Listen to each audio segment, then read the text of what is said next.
I've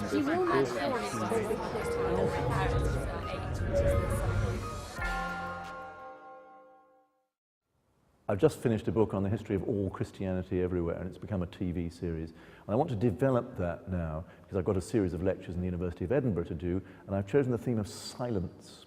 Because Christianity is a religion based on the inexpressible, a God you can't see, and ultimately a God you can't talk about, because he's just beyond talk. And so that's one sort of Christian silence, and it's the silence of prayer, mysticism. But there are other silences which also interest me, and they are the silences of embarrassment, the things which the church doesn't say because they're a bit awkward. And so I'm going to explore both those things. You might say one is a sort of positive silence, the other a negative one, but I think it'll be more complicated than that.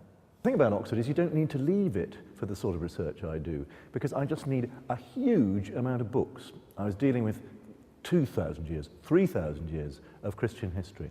And for that I needed something like 2,000 books.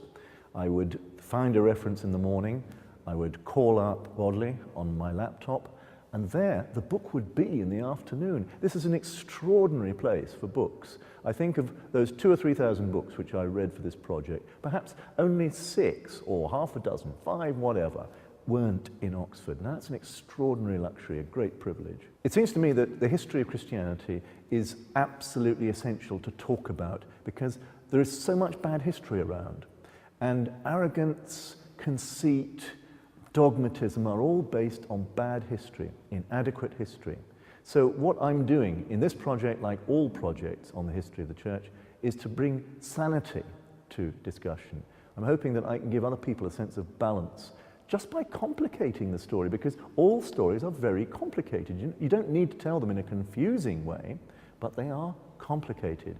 And if you see that truth is complicated, you won't make stupid, simple judgments about it.